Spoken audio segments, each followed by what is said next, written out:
Greetings and welcome to the Homeless Consultants channel. My name is Paul B. I am the Homeless Consultant, and the title of this video is The Donner Party, Minnesota Style.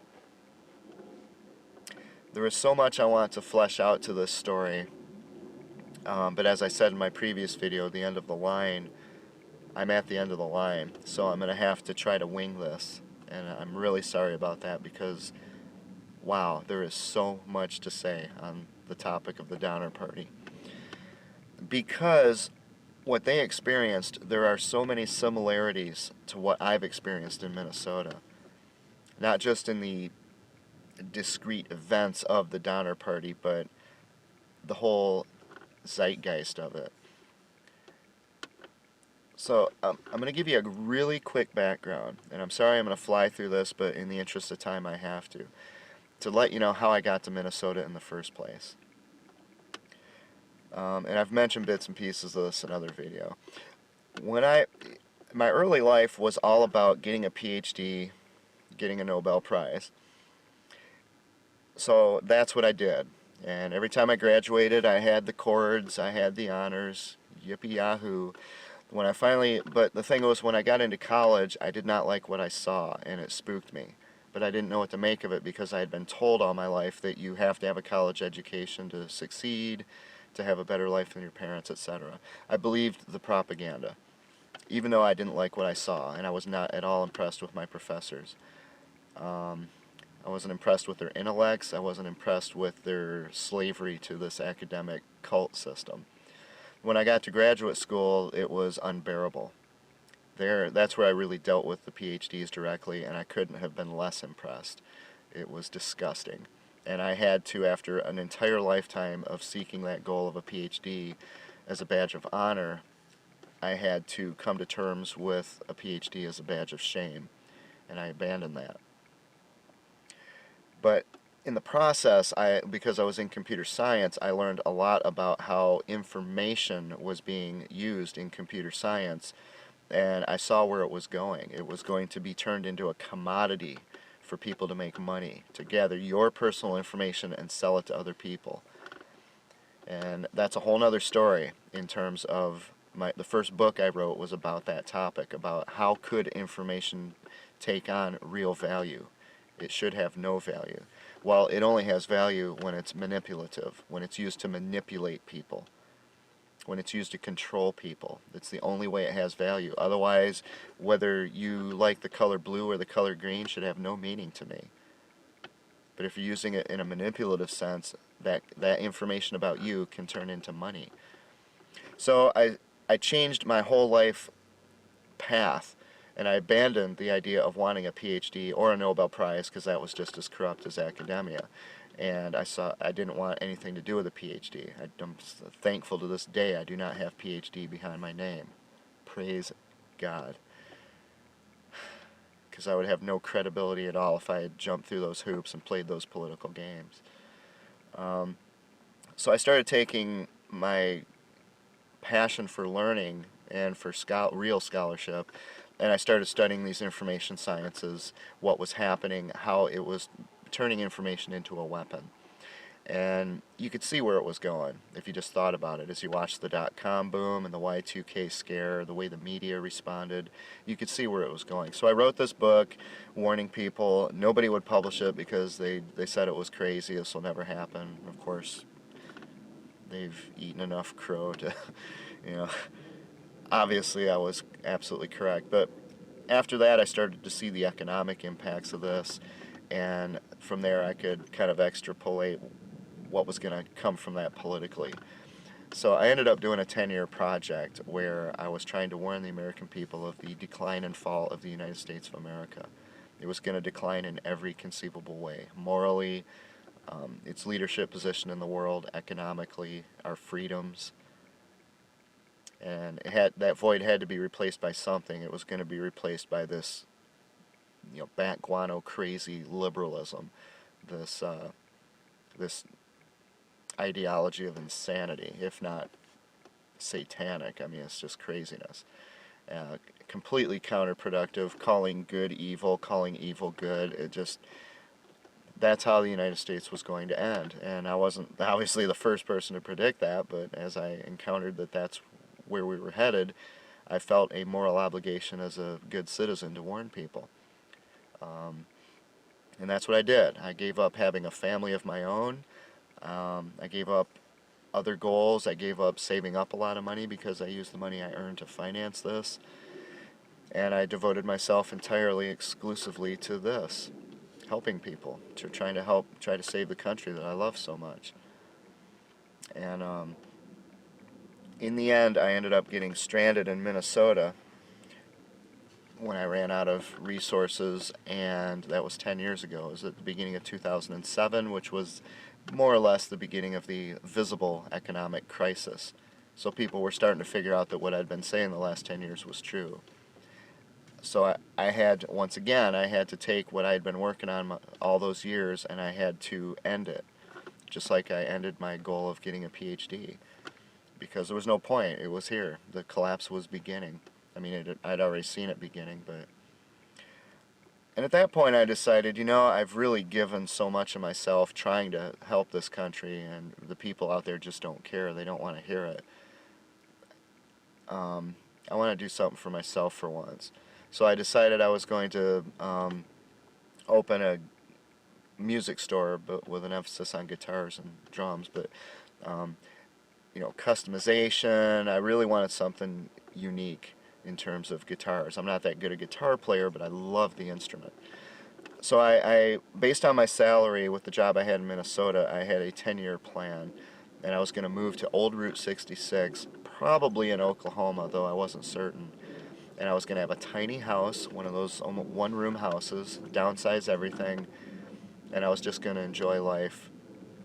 And the reason I wanted to go to Route 66 is because that's the last vestige of true Americana in this country, and even then it's corrupted and commercialized, but it's the best there is. So I had this 10-year plan in Minnesota. I was, you know, a good 7-8 years into it when everything fell apart for me here, which was because of my neighbors terrorizing me, and then as I went through the chain of command from my landlord to the police to the city council to the county to all the way up to the governor's office, that's when I learned the hard way. It was my first encounter with Minnesota government. That's when I learned that they all collect paychecks, but they don't actually do the job they collect a paycheck for doing. The laziest bums I have ever seen in my travels of the United States of America. And again, I spent 10 years traveling the whole country, studying the social and political climate in all the states. And then I made it to about 30 states. So I ended up fighting that battle because, again, I had to assume that somewhere somebody actually did their job. And to this day, I don't know what to say. Nobody ever did their job. Up to the Attorney General, the Governor, nobody, senators, nobody ever did their job. But they collected their paychecks. That's why I'm sitting in this car right now. So the reason I give you that background is, you know, first of all, I'll tell you a bit about myself that I haven't said before, but also to show you how important it is to me, how important this country is to me. Not what it is today, although I have high hopes for it improving, but what it was and what it represented to my ancestors, what they passed on to me. And again, it's because other people were corrupt and selfish and greedy, and they wanted everything for themselves, and they tore this country to shreds.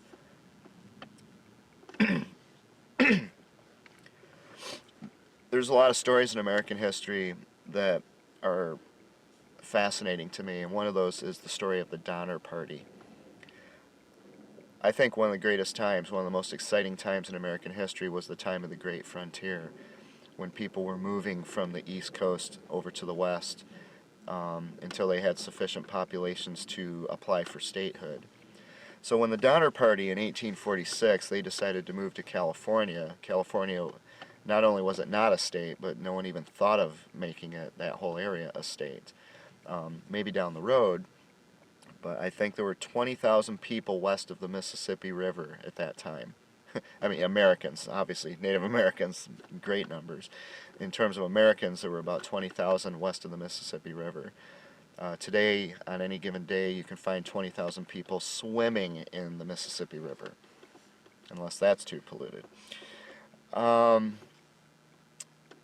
Donner Party had a good life. Most of the people in the party were well-to-do, upstanding citizens, fairly wealthy, and why would they uproot everything, take these wagons over these mountains, going through Indian country during the Indian Wars, risk their lives like that to reach California? And California back then did not mean what it means today. They had never heard of the Beach Boys or Hollywood.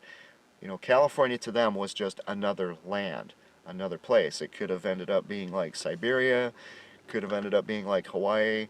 They were basing everything on what they heard from other people. That's where they got their image of what California was. And this is where the parallels between what they experienced and what I experienced begin. Because I had always heard about the Minnesota nice. And one reason I headed toward Minnesota when I found that I was going to get stranded somewhere, running out of money, is because I wanted to get back to that. I grew up in the Midwest. I wanted to get back to that Midwest decency, down to earth, salt of the earth kind of people. And I fell for the myth of Minnesota nice. Nothing could be more false than the myth of Minnesota nice. These people are human monsters.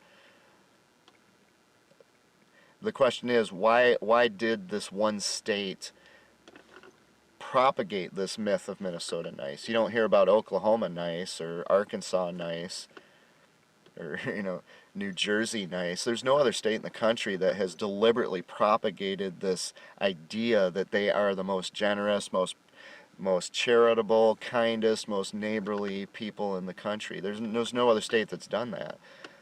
So the question is, why did Minnesota do it? It's a lesson the Donner Party, it's a shame they didn't know that.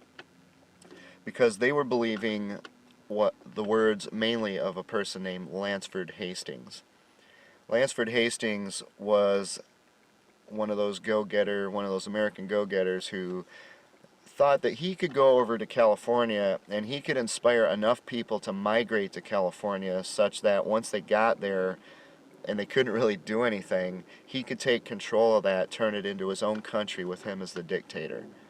So basically he was using propaganda about this land of milk and honey to get people to come in, but once they got there, they were stuck. And he was going to be in control of them, which is almost exactly what I've experienced in Minnesota. This myth of Minnesota nice draws people in, and then you get stuck here. Because it is so expensive, it is so heavily taxed, there are laws on everything. I literally can't go swimming in water without worrying about breaking a law in this state. They micromanage adult lives, indistinguishable from a dictatorship. The Donner Party moved to California mainly on the basis of a pamphlet that was published by Landsford Hastings. One of the things he had in that pamphlet was what he called Hastings Cutoff, which was supposed to be a shortcut to get you to California quicker, easier, safer, using up fewer supplies. And they ate it. They ate it up, hook, line, and sinker. A lot of people moved. Now, the thing is, when they traveled, when this group, and again, they were well-to-do. One of them had a 2-story wagon, very opulent. You know, you picture these robber barons, the kind of, you know, today it would be like a Ferrari to them. That was like the Ferrari of wagons. And they headed out, they crossed, and this is 1846, they headed out, they went across the plains, they went up, you know, along, and it's interesting because I'm picturing this. I've driven this whole route. I can see every bit of it. It's beautiful, beautiful country. When they get to Colorado and the Rockies, you go north, and then you get up, when you finally cross the mountains, to Laramie, Wyoming. Now at Laramie, the normal path to California was going to the north of the Great Salt Lake. Hastings Cutoff took you south of the Great Salt Lake through the Salt Desert. So when they got to Laramie, they were told, they met someone who the leader of this party knew from the east, and he told them, Hastings Cutoff is a scam. Don't go there, you're going to die. Run away. Take the normal route. Take the normal route. But the problem is these people had, they had their dreams in their eyes, and they couldn't wipe away the propaganda. They had got it stuck in their head that this was the way to go, that Hastings Cutoff was a shortcut, it was going to get them there before the winter, and they were going to begin their life in the land of milk and honey of California.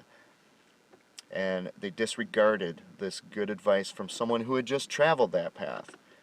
He had been there, and he told them what he saw. It's a salt desert. It's a no man's land. It's a death trap. Don't go near the place. The thing is, when Landsford Hastings published his pamphlet about this cutoff, he himself had never even traveled the thing. Again, his goal was to inspire people to come over there and move there and get trapped in California, where he could become the dictator of his own country. He didn't care what happened to the people on the way. He just wanted them to get there. And if promising them, just making up this phony shortcut off the top of his head, well, what can I say? Now, this guy was so evil that the Donner Party decided to disregard that good advice, and they went ahead and they went south to the Great Salt Lake. And when they got in that area, they actually met Landsford Hastings. And this sleazebag actually continued to tell them that it's a great path. Go for it. It's great. Awesome. And that reinforced in their minds, because they had built up this guy. It's like today, when people see someone on television, they immediately think, oh, they're so special. They're on TV. This is a celebrity. Wow. I got to shake so-and-so's hand. Wow. And the fact is, if I got my story told on television, you know what? Within 1 week, I would have someone would set up a GoFundMe account. I would have, $100,000 in there, and my problems would be completely over, just if I got on television. That's how ridiculous television is.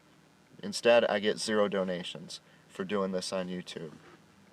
It's the same thing with Hastings. Hastings was, in their eyes, a celebrity, and just the fact that he was a celebrity, the fact that he had published a pamphlet when other people did not, gave him credibility in the eyes of stupid people.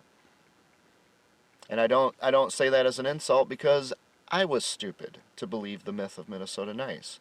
We're all stupid. We have to watch out for these things. So they followed Hastings' advice, and they went south of the Great Salt Lake, straight into the salt desert again, which is a death trap. I've driven through the salt desert. The idea of trying to go through there with wagons and cattle, old people, children, when you're there, when you come out of the Wasatch Mountains, you drive through, and you're going through all the Rocky Mountains, you get to the Wasatch Mountains, you come out, it's gorgeous, it couldn't be more beautiful, but it's treacherous. You come out, all of a sudden, on this highway, it makes a turn, and you're facing an open plain. After being in these mountains for hundreds of miles, all of a sudden, it's just open plain. Now, today, Salt Lake City is right there. As soon as you come around, you see the buildings of Salt Lake City, which is a beautiful city. But basically, it's a flat plain. In the distance, about 150 miles away, you see a little mountain range there. It's not so little, but it looks like it. It's beautiful. It's one of the most beautiful things my eyes have ever beheld when I drove that route, and I finally came out of those mountains and saw that. That's what these people saw. Now, it looks like a flat plain. Okay, well, hey, how much more can you ask for? You got wagons? Let's roll. The problem is the salt plains, because of the moisture in there, they basically, in the daytime with the sun, it turns into almost quicksand. So when they got, and it's a desert, and I'm talking hot desert. This is where they race those cars that try to break the sound barrier, because when it is hard and flat, it's just, that's all it is. It's almost like concrete. But when you get the moisture in there and the sun, it turns into, liquefies. So as they took their wagons and everything across this, they started losing their wagons. They started losing everything. Everything was breaking down. They couldn't move through it. A lot of their oxen freaked out and ran away, and they never found them again. Crossing the salt desert devastated them, and they still had to go over 2 mountain ranges beyond that to get to California. It slowed them down so badly that they were now in peril of reaching the mountains in the wintertime. And as it turns out, that's exactly what happened. To make this short story a bit shorter, when they finally got through the salt desert, and then they crossed the mountains there in Nevada, and then Nevada's gorgeous. I love northern Nevada. It's mountains and flat. It's just gorgeous. And they finally made it to where today is Reno. And when they got to Reno, though, they were so out of supplies they didn't know what to do. The question was, can we get over the Sierra Nevada mountains and over to Sutter's Fort, which is what Sacramento was called back then. It was just Sutter's Fort. Can we get to Sutter's Fort before the winter? That was the question. They had sent a party ahead, and one of the fellows' names with the party, Stanton, Charles Stanton, I think it was. Charles Stanton. At the time they reached the foothills of around where Reno is today, Stanton returned from Sutter's Fort with supplies, resupplied them. So the question was, should we go across this and try to beat the winter now that we have supplies, or should we stay here until next spring and then go over the mountains? They decided to go for it. Again, they had all this confidence. They had lost so much. I mean, they had suffered tremendously up to that point. I mean, they were actually at the point where they were starting to get malnourished before they got resupplied. They had lost people. They were feeling very desperate. And the idea of parking it, again, in what today would be called like Truckee or Reno area, for the winter did not appeal to them. They wanted to get over to Sutter's Fort. So they went for it, and they were within sight of the summit. I don't remember how far away. It was not very far away from the summit, maybe 5 miles or something, and they got hit with a snowstorm. And the snowstorms out there can dump 5 feet of snow in one day. As it turns out, this ended up being the worst snowstorm on record in the Sierra Nevadas to this day. And the Donner Party got stuck there. They started eating what cattle they had left until it was all gone. They started eating tree bark. There was almost really nothing to hunt, and they began to starve to death. They sent out a party that they called the Forlorn Hope with makeshift snowshoes. They weren't prepared for this at all, to try to go get help.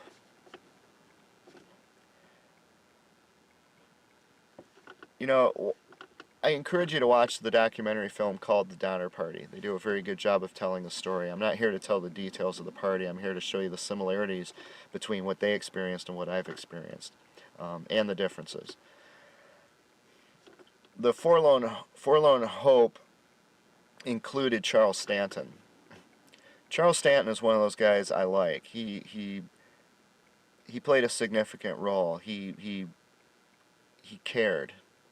He put himself at risk. When he went to that first party, he went and got the supplies and brought them back. He came back. That put him at risk because now he could get stranded in the winter, which is exactly what happened. When he left on the Forlorn Hope, he ended up becoming so hungry and snowblind that he couldn't move anymore, and he told the party to go on without him. And they did. And he died. After all this guy had done to try to help his party. Even when he reached safety, he came back to try to help them. He's one of the ones who died.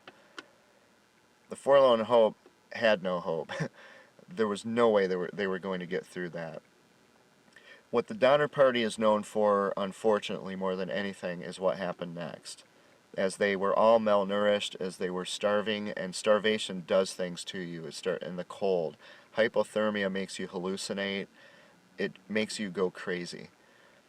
You throw in starvation, the malnutrition, the weakness, the desperation. I mean, they are out in the middle of nowhere. This was not California as we know it today. This was country nobody knew anything about. Nobody knew they were there.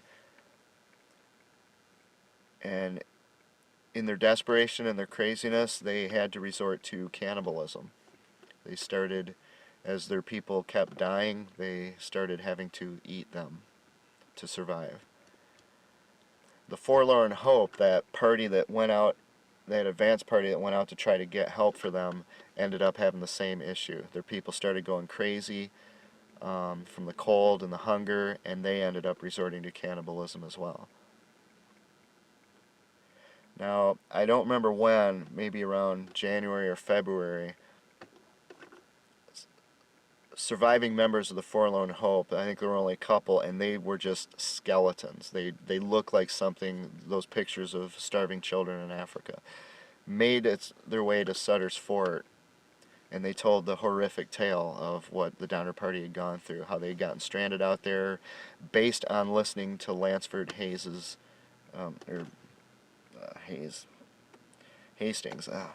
Landsford Hastings' lies that he had published, which again is, in my story, is equivalent to the myth of Minnesota Nice, that this state deliberately propagates to the rest of the world, where no other state tries to tell everyone, hey, we're the greatest at everything. They don't even create a mythology like that. Minnesota does. The question is, why did Minnesota do that? Probably because the reality is so completely different than that myth. I have not seen Minnesota nice here. I have seen Minnesota evil here. They told the story. I want to read you this quote. They were trying to get help because, remember, the Donner Party was made up of families, and these families were now decimated. They were broken up by death, by people who had left, split up. Some went on the Forlorn Hope. Many of them died. At one point, one of the leaders ended up committing a murder of someone who was beating his oxen, and he was exiled. And he was actually the first one to make it to Sutter's Fort. In the end, he became a hero. He was the one who really inspired people to come back and help. But, again, the worst winter in recorded history, the people at Sutter's Fort were being asked to come and save the lives of the Donner Party. Now, here's where I want to read you this quote, because I have been asking for people to help save my life for 2 years, and they've done absolutely nothing. They've just sat and watched me lose everything I worked my life for, one item at a time, thousands of items that I had accumulated, hundreds of trips to the pawn shop. They've just sat and watched as I lose everything, and they never did anything to help me. But this is what the people of Sutter's Fort said. This is according to Daniel Rhodes. They gave the alarm that the people would all die without assistance. It was 2 weeks before any person would consent to go. Finally, we concluded we would go, or die trying. For not to make any attempt to save them would be a disgrace to us and California, as long as time lasted.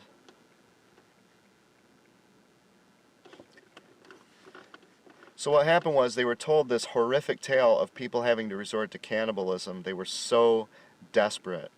The worst winter on record, even to this day, 150 years later. And these people were being asked to go up into those mountains to rescue these people. So it took them a couple weeks of thinking about it, because they're probably wondering, well, those people could already be dead, and then we could end up dying. This is a hopeless venture. I mean, how are we going to save these people? We can't get over the mountains any better than they can, for the most part. We're not, this isn't the Swiss who know how to ski through mountains and everything. This is a bunch of Easterners who had made their way to California. They hardly know how to build makeshift snowshoes.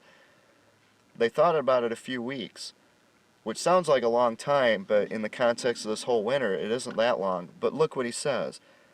We concluded to go or die trying. Why?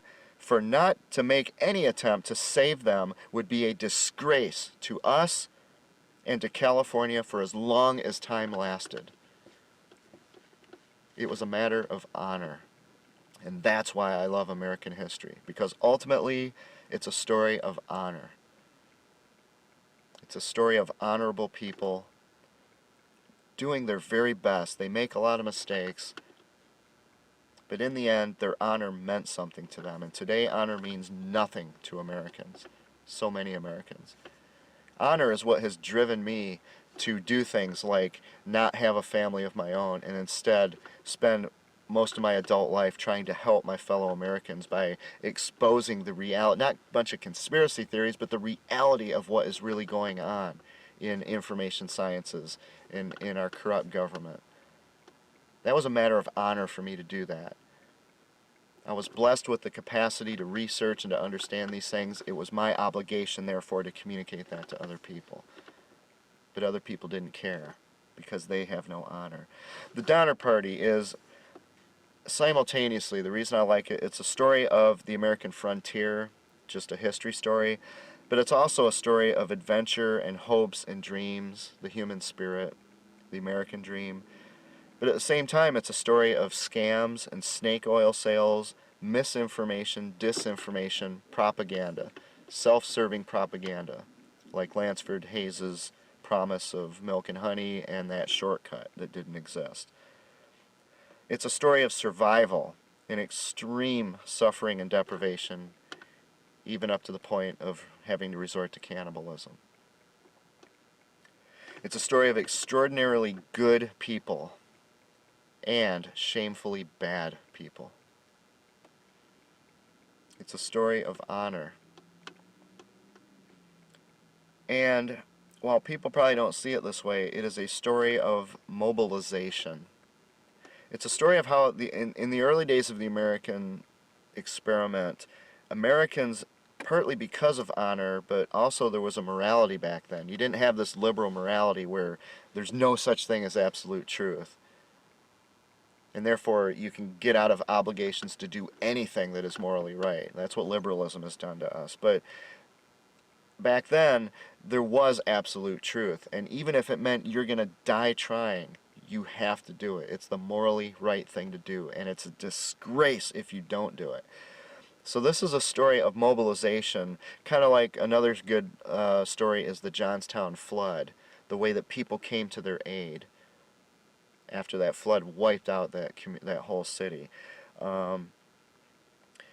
They had an obligation, they had a moral obligation, and as members of a community, members of a growing country, they felt a kind of almost familial obligation to get things done versus talking all the time, just shooting out ideologies and terminology and programs, agents. Well, they didn't respond. Let me put it this way: they didn't respond to the Donner Party by saying, "Well, let's put together a committee and we'll form a agency and we'll fund it by taxing. We'll tax tobacco. We'll use that to fund this, and then they will create a preliminary."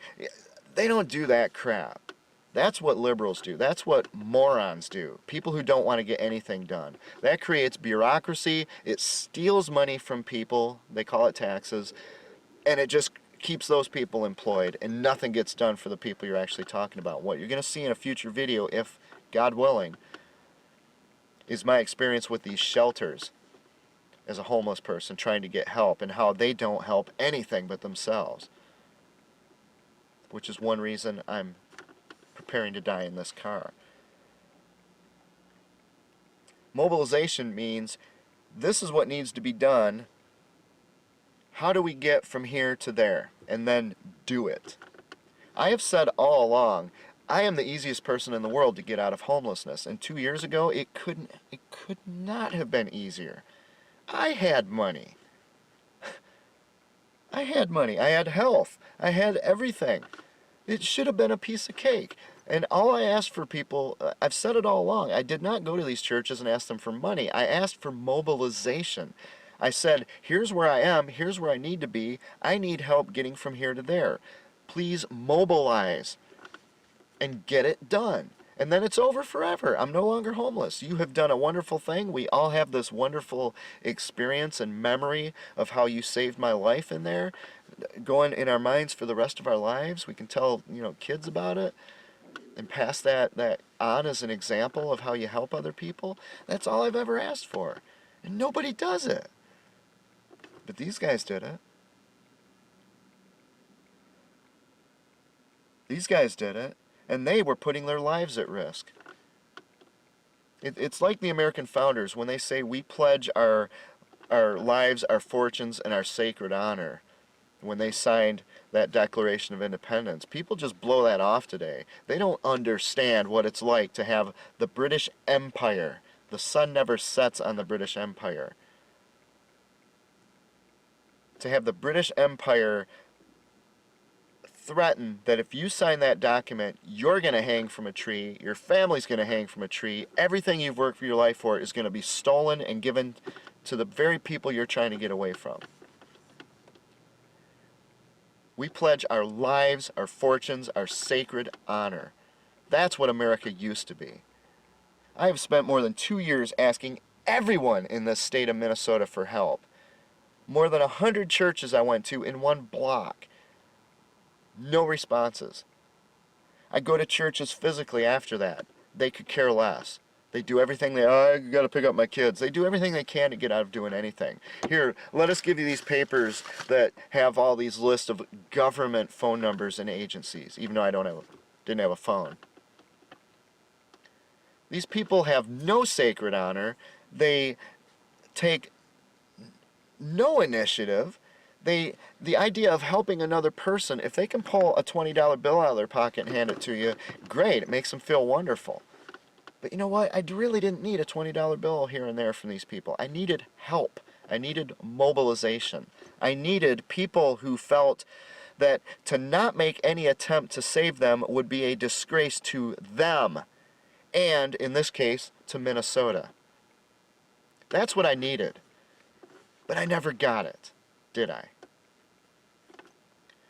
Well, these people did risk their lives to save the Donner Party.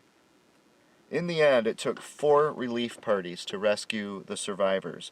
In the end, 1/3 of the men lived from the original party. 2/3 of the women and children lived. 41 died.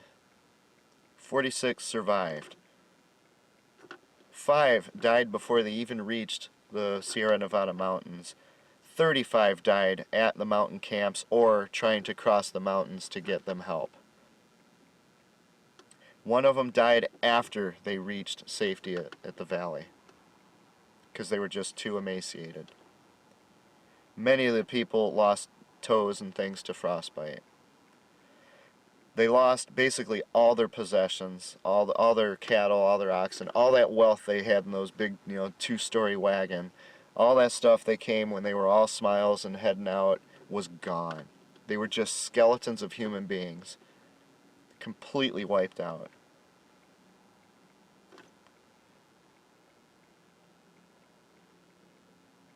But even in that state of near death, these people at Sutter's Fort went out and helped them. And they said, or we're going to die trying. That's what honor is. And they have the audacity to perpetuate this myth of Minnesota nice. When I can't even get people to help me in the minimal sense, they won't even sit down and listen to my story. They're so agitated. Oh, I gotta go. You can just see that they're thinking, oh man, something such and such is on television. I gotta get out of here. I've been dying for the last 2 years. Now, I am about to die, as my previous video, The End of the Line, makes perfectly clear. I am the Donner Party of Minnesota, and these people have done nothing to help. Let me give you a few more examples of the parallels here. The Donner Party was not looked upon by the general population as having caused their own misery. Now yes, they fell for the propaganda of Landsford Hastings. They fell for that myth. They made mistakes. They made bad judgments. But you know what? They weren't trying to. They were trying to do the right thing. They were trying to do something that elevates the human spirit. They were trying to seek a better life for their families and their descendants. They were trying to be part of building this new country. They were trying to do something other than sit in front of a television set all day. People did not look upon them as having caused their misery. Instead, the Donner Party was seen as a disaster victim, which is exactly what they were. Yes, they made mistakes. Yes, hindsight is 20/20. you know what, we really shouldn't have taken Hastings Cutoff. We really should have gone the long way around, which ended up being the shorter way, actually. Hindsight is 20/20, but people didn't sit there and say, well, why didn't you do this, or why did you do that? Which is exactly what Minnesotans have done to me all along. They second guess every move I make as if they know something I don't know about my own life and about my own experience. These people don't even have the time to sit and listen to my story, and they have the audacity to say, well, why didn't you just move away? Or why did you do this? I get that all the time from these people. How dare they? I am a disaster victim. The disaster was a human disaster. My horrifying neighbors who turned my life into a living hell. That pathetic landlord who did nothing, disregarded every legal and moral responsibility he had. The police who refused to do the job they're paid to do. The city council who refused to tell the police to do the job they're paid to do. All the way up to the governor's office and the state attorney general of Minnesota, Lori Swanson, who didn't even bother to respond when I contacted them with this. Every one of them collected money and accepted paychecks. None of them did anything, let alone doing something like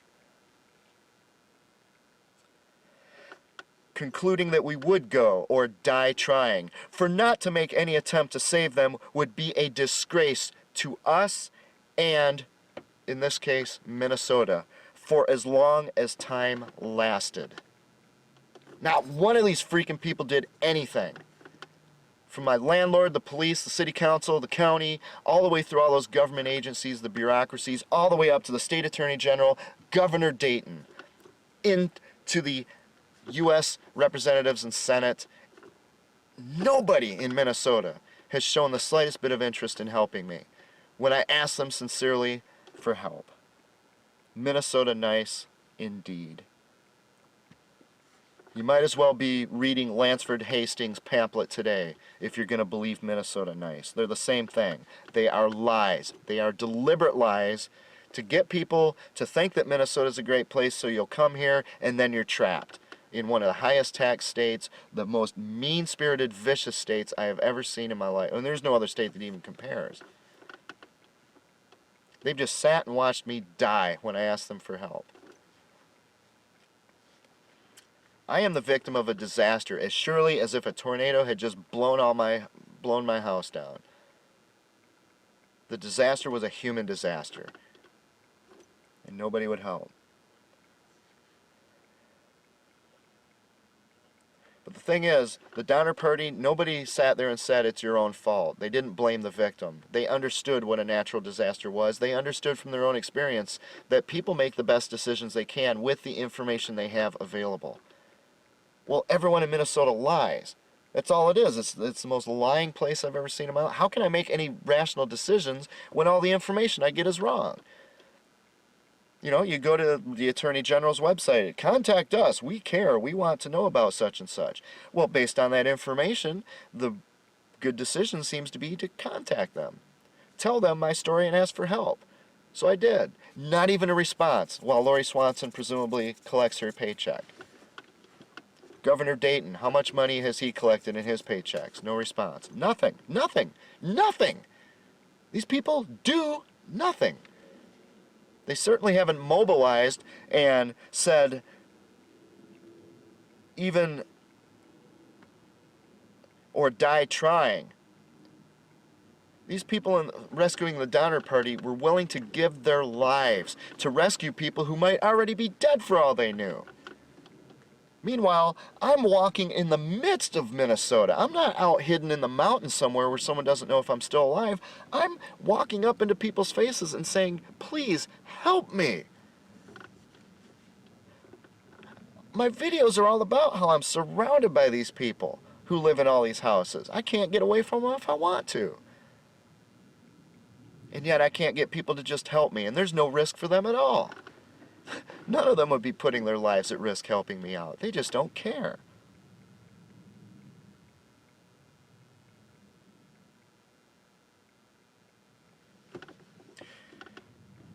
The Donner Party, as a result of believing that lie from Hastings, they became very angry and resentful and bitter which is perfectly understandable.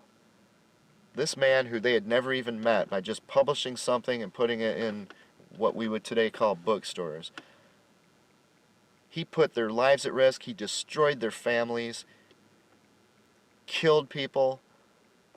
They were angry, resentful, and bitter. Can you guess how I feel about Minnesota right now? And yet, these same people have the audacity, when I go in and I get upset as I'm talking about this, what do? They blame me. Well, if you weren't so angry about this, we'd probably want to help you more. It's sickening. Blame the victim should be the state motto of Minnesota. It's sickening. Yeah, I'm angry because I have been to hell, and I'm still there because none of these people would help me, even as they shoot their mouths off all the time about how helpful they are. Most charitable, most generous state in the country. Nothing but lies. You know, one of the most famous things to come out of Minnesota is the Peanuts, Charlie Brown cartoons. Charles Schulz grew up here in Minneapolis. One of the things, if you've ever watched Peanuts, it's a creepy cartoon. It's really creepy. First of all, notice that the adults are missing in action. They're just missing in action. These kids are raising themselves. Second of all, they don't treat people very nice, do they? There's a lot of passive-aggressive nastiness going on in these cartoons. Now, they might end up with some lovey-dovey thing at the end with a Christmas tree, but the first 29 minutes of these shows, if you watch them, are basically people being mean to each other. Lucy in particular.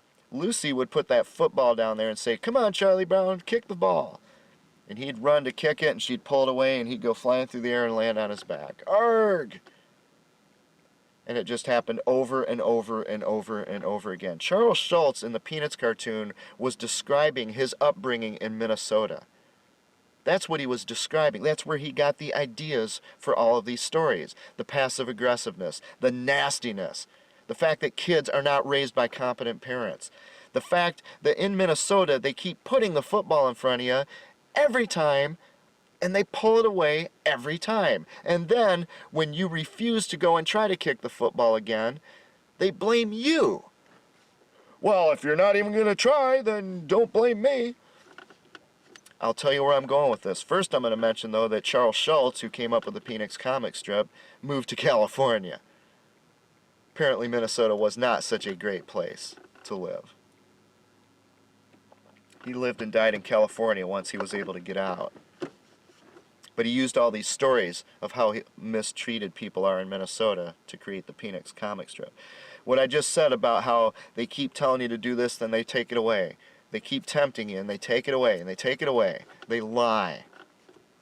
When I was at the shelter, this woman who ran the temporary shelter tried to get me to sign a waiver, first of all, which I ain't doing. I'm not signing a waiver for this government. Not in a million years. Can't trust them at all.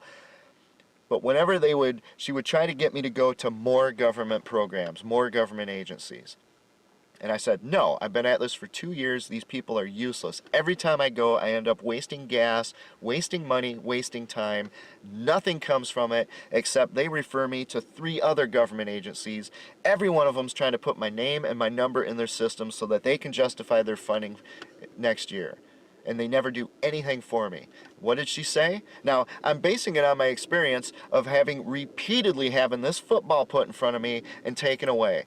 Every time I go to one of these government agencies, that's what happens. They take your information, they put it in their system to help justify their funding next year, and then they do nothing. They might hand you a loaf of stale bread. Here you go. Now you have to drive over 30 miles to that agency over there so that they can do the same thing to you. So I told her, no, I'm not going to do it. I've had it. I'm sick of this. I am not going to humiliate myself by going through this again. And what did she do? Well, if you're not going to take advantage of the things we have to offer, it's your own fault. I have 2 years of experience of these people pulling this stunt on me, the football. How How does that compare to the Donner Party? The Donner Party were treated with as much respect as they could be. People saw them as disaster victims. They didn't sit there and blame them. They didn't even really blame, as horrified as they were, who could really blame them for resorting to cannibalism? I mean, you can argue that point to the end of time. That's not something I would do, I think, but who knows? If you're out there suffering from hypothermia and you're freezing and you're delusional, you can't think straight, these people were going crazy out there. People didn't blame them. People understood. People were able to empathize with their situation. There's nothing like that in Minnesota.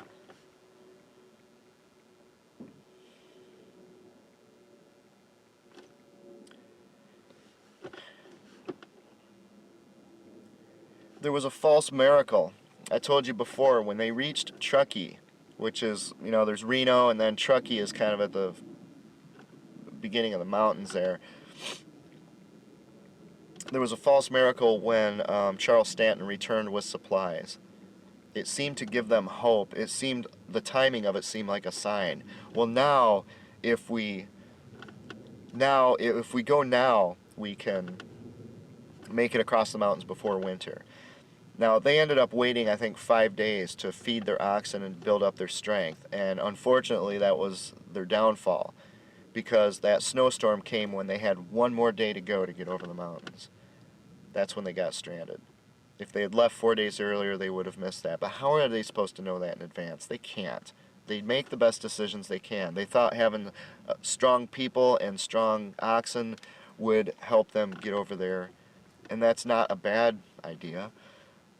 But they saw that as a miracle that they were resupplied. What happened to me? 1 year ago, I was in the same situation I am now. I was preparing to die because I had nothing left. And I get this miracle opportunity of the job at the truck wash.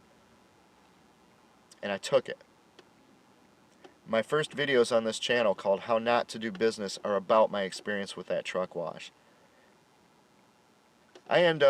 What I thought was a miracle ended up being the most devastating thing that could have happened to me. I got stuck with what amounts to a nut job who wanted his own pet human being, and he hires vulnerable people, like homeless people, like people who are in and out of jail and they can't get a job, so that he can have total control over their lives. And in my case, because I'm homeless, he had me coming in, sleeping in the truck wash, and then he's watching me over the cameras from the comfort of his home 40 miles away, watching me sleeping at night. Creepy. Skin-crawling creepy. This guy was the most abusive person I've ever been around, let alone worked for. Absolutely abusive. He didn't pay us on time. I never knew when I was going to get paid. He didn't pay me the amount he implied that he was going to pay me. He lied. He was a scumbag. That was my miracle. It was a false miracle. What did the Donner Party have? They had the false miracle of being resupplied just at the moment when they had to make that decision. Do we go over the mountains or do we winter here?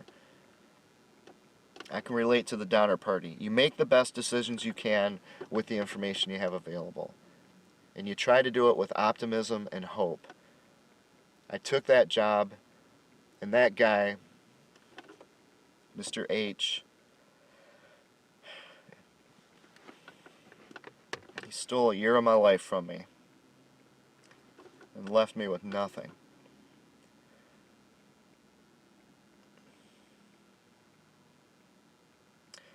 The Donner Party lost everything by attrition. They had all that wealth, all those wonderful things.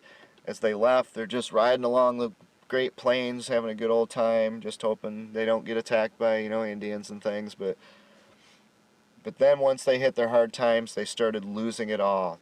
That first batch of cattle ran away when they started losing wagons in the salt desert. And from then on, they were losing everything, down to where they're losing their boots, they're losing their clothes, they're losing their family members, they're losing everything. I think one girl, if I remember right, she held on to a little doll, like a real little doll. It was the only thing they had left when they came out of those mountains. I have lost everything by attrition, one at a time. I've been in these pawn shops, I can't count how many times. Hundreds, I have to suspect.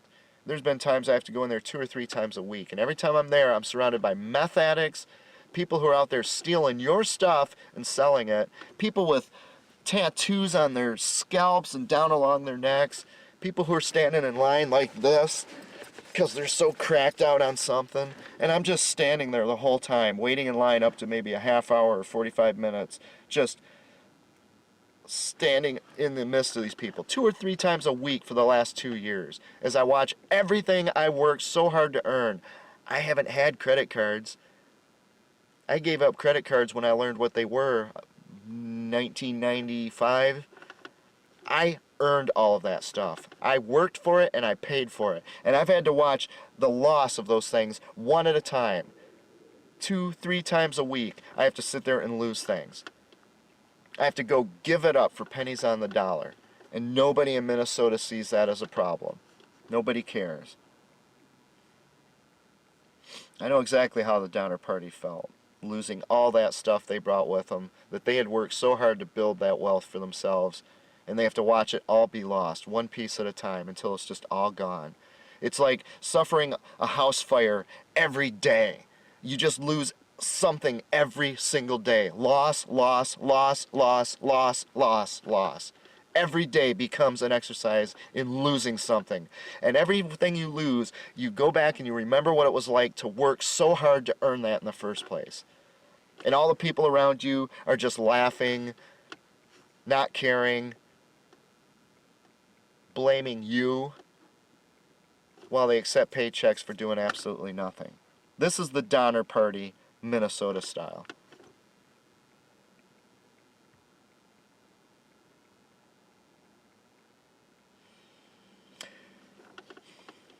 The very first church I went to, I wasn't homeless yet. I was asking for help to prevent being homeless. And when I say help, I meant that I was willing to pay their people to help me. I needed manpower. I had so much stuff and I had to move so quickly, I didn't know how to do it. I needed information because I didn't know a lot about the community. I'd been holed up in my apartment for so long, working all the time, and then being terrorized by these people. That's what I needed. What did I get instead from this Methodist pastor? She said, maybe we'll see your stuff on Storage Wars.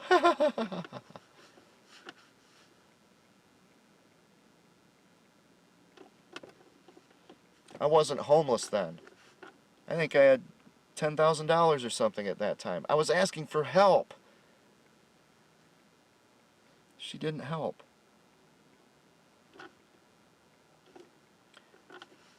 They gave the alarm that the people would all die without assistance. It was 2 weeks before any person would consent to go. Finally, though, we concluded we would go or die trying. For not to make any attempt to save them would be a disgrace to us and to California/Minnesota for as long as time lasted.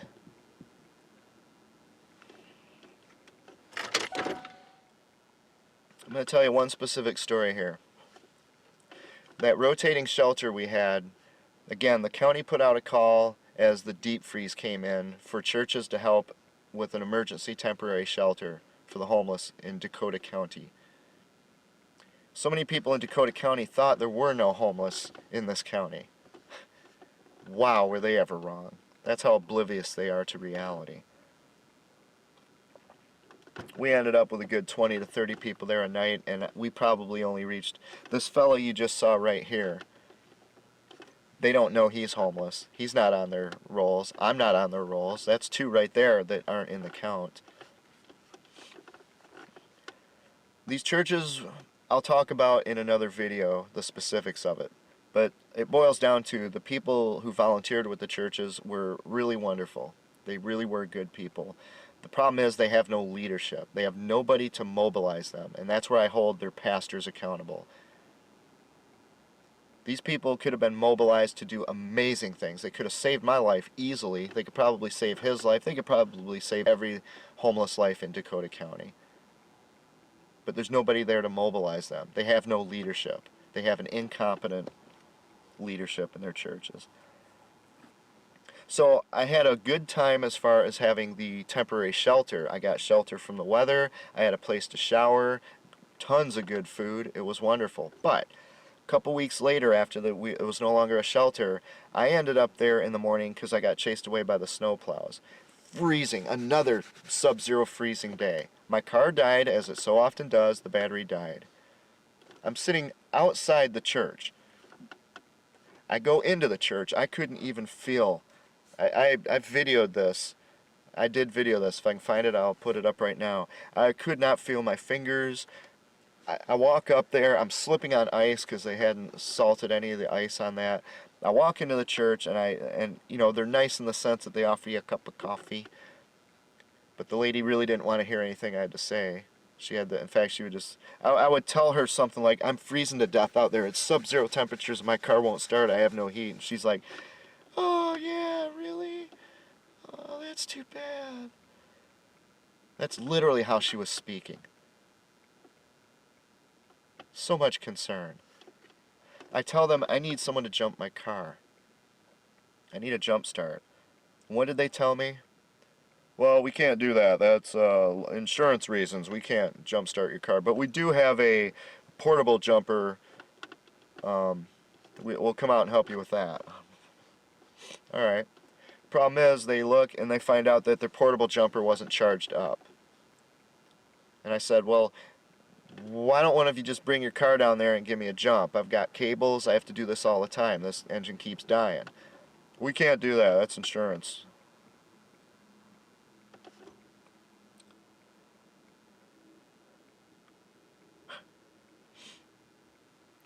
Finally, we concluded we would go, or die trying, for not to make any attempt to save them would be a disgrace to us and California for as long as time lasted. And these people in this church couldn't even break some rule where they seem to think that their insurance company has drones hovering over the parking lot watching to see whether or not they jumpstart a homeless person's car. And they refused to do it. They brought out that little portable thing after they charged it up. I knew it wasn't going to work. I've tried that before. My battery was so dead, I've never seen one of those things work. They tried it briefly, it didn't work. I asked them again, bring the car over here. You know what I ended up doing? At that time I had the phone, because I had to get the phone for, to put this YouTube channel online. So at that time I had a phone. I texted another homeless person. I said, my car's dead in the cold. I need a jump. You know what they wrote back? I bet you I could find it on here. I bet you I could find it on here. I want you to see this. I want you to see the contrast between how this homeless person who was like, I don't know, 10 miles away. I want you to see the contrast between how they responded and how these church people standing right next to my car responded. They said, we can't jump your car for insurance reasons.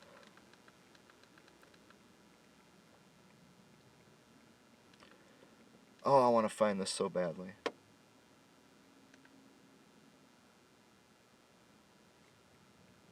Can you see this? Can you see this? It says one line, we are on our way. They didn't debate it, they didn't ask questions, they didn't say, why did you do this, or why didn't you do that? They didn't say, our insurance won't allow us to do it. These are homeless people. This is one of the couples with the 8-month-old child living in a car out there in that sub-zero. They can't afford to go blowing gas driving out to find me. I asked for their help. We are on our way. What does this huge church with all these facilities do? Well, we can't do anything. It's insurance.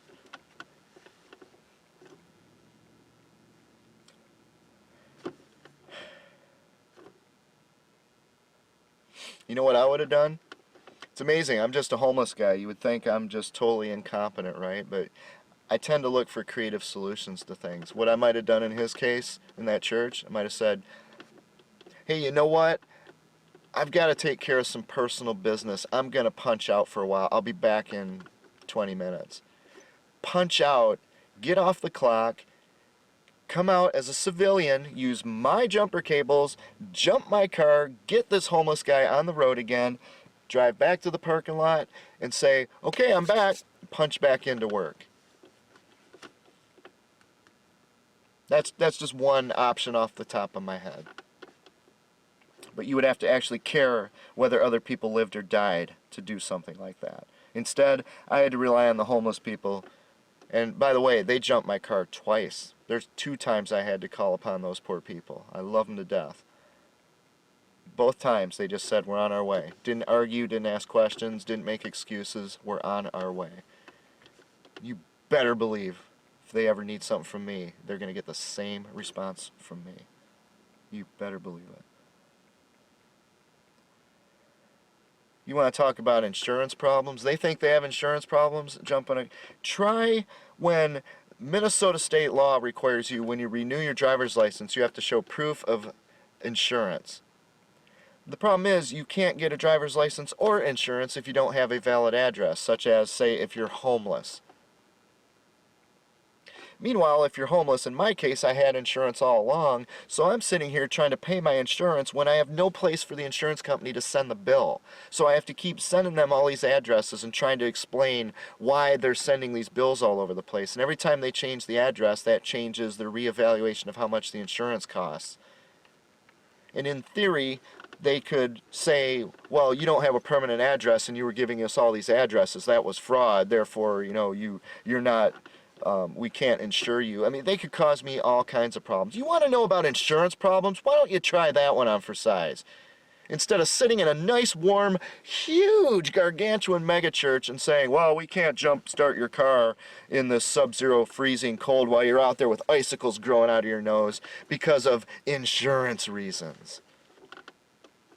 This is Minnesota nice. This is the reality of Minnesota nice, not the propaganda.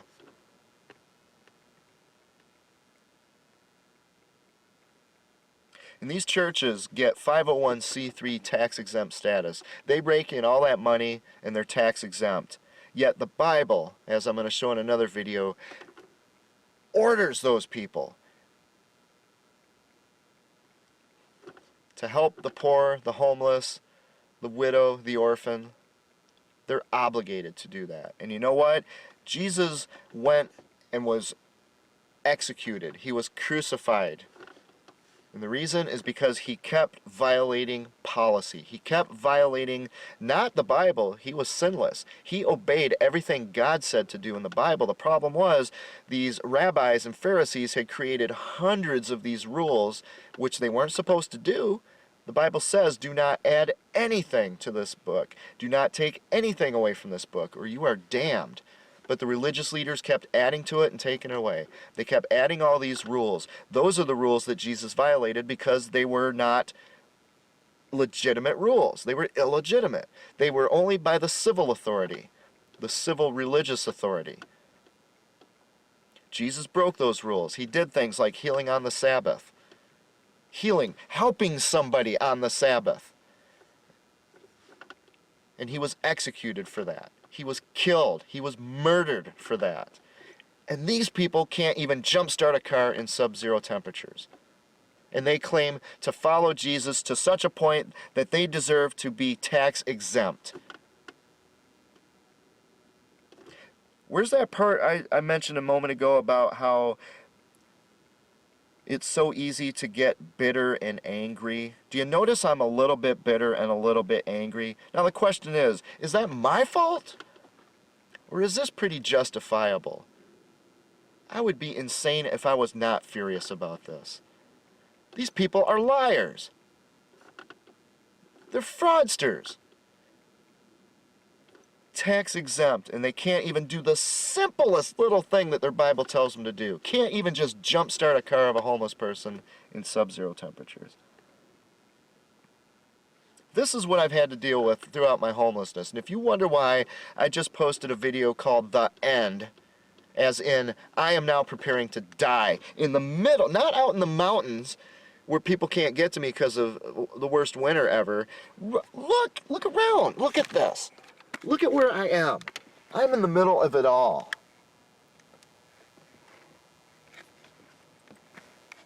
I'm in the middle of this Minnesota civilization, as I have been throughout this horrible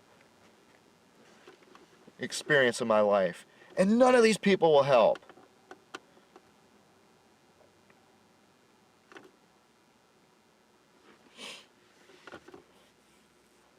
But when I say none of these people, of course, I'm generalizing.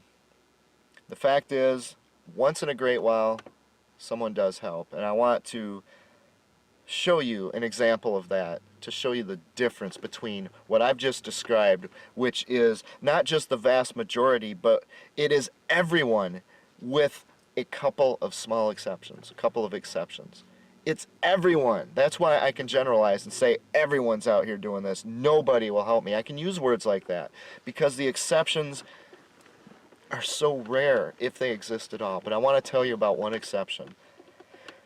When I was at the church that served as a rotating shelter after this one that wouldn't jump my car,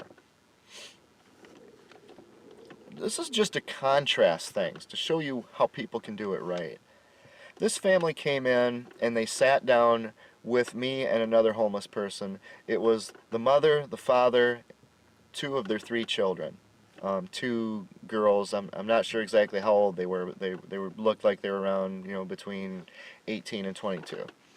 All very nice people. They sat down with us deliberately. They asked, "Can we sit down with you?" And they spent a good hour. And they listened to me tell my story, and they listened to the other guy who unfortunately BS'd him. He mentioned the accident he had, but he forgot to mention the part about how he's drinking all the time. But I told him the true story of me, and they actually told us some things about themselves. We got to know them.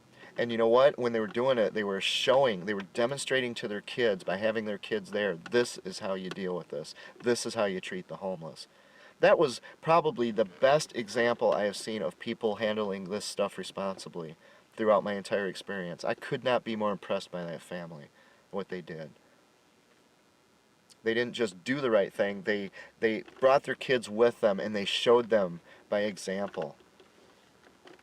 And I learned some things about, about them and things that, needs that they have in their life. So I pray for them. And if there was any way I could help them, I would help them. We became friends. I mean, that's all it takes, is to care. Those people ended up buying me a car battery. They didn't jump my car, they bought me a battery for my car. The guy even installed it. Wonderful, wonderful people. You know what? I have never had my car die since then. I have never been stuck out in sub-zero temperatures with icicles coming out of my nose ever again. All I asked from that first church was a jump, a temporary band-aid, a quick fix to get me through this problem, so that I could keep the car running and burn gasoline to keep it warm so I wouldn't freeze. They did nothing. I had to ask a homeless person, a homeless family with an 8-month-old baby to come out and jump my car. It took them 20 seconds to get my car running when they finally arrived. But what does this family do? This family says, we're going to go to the root cause and we're going to end this forever. We're going to take this problem away from your life forever. And they did. And they did it with their kids right there, participating in it. My gosh.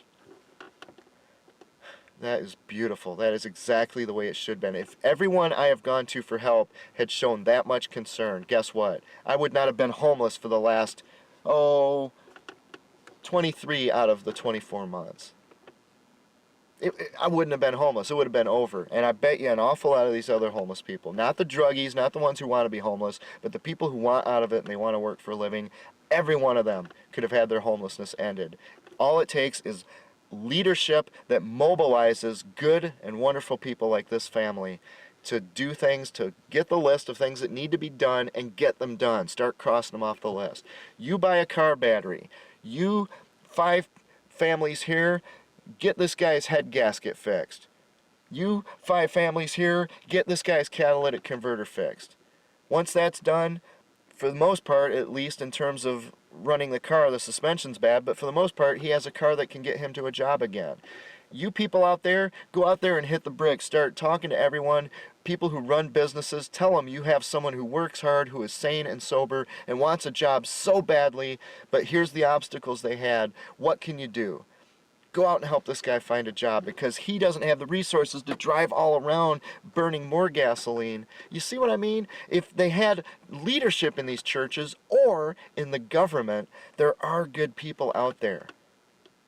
All these volunteers who came to these churches, if someone would harness that power of those good people and focus it towards solving problems instead of applying band-aids all the time so that they can go home feeling good like they've done something, then all the homeless people who are salvageable could be saved. And I'll talk about that in another video. Sorry for the jump cut, but as I was editing this video, I realized I left something out. When I was just doing a little research on the Donner Party, looking for photos and things, I ran across a college kid, I believe in New York, who had a Kickstarter campaign to raise money for a film that he entitled Donner Party, the Musical.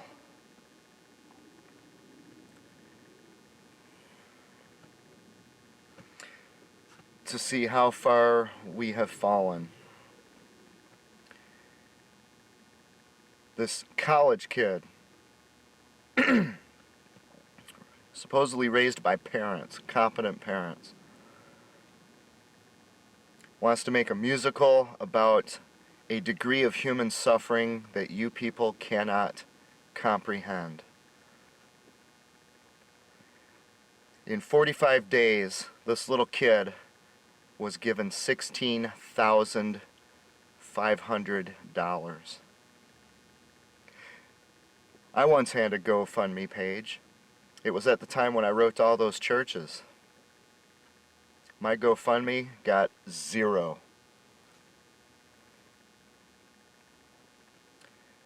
This kid, who clearly had nothing but a flippant attitude toward the whole thing, he didn't have any concept of what the Donner Party went through. He gets $16,500 in a month and a half. In 2 years, I have gotten no donations.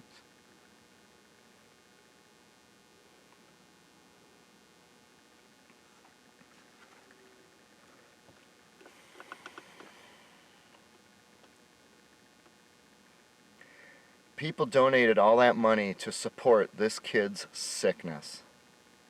Where do you think he's going to take it from there? They reinforced what he wants to do, to just treat other people's suffering like it ain't no big thing, because it didn't happen to him. They would reinforce that to the tune of $16,500.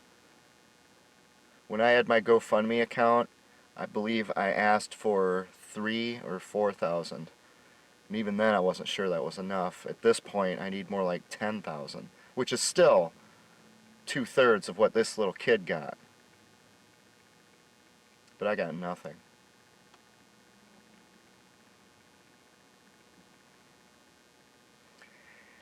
And with that, I will end this video. Thank you so much for watching.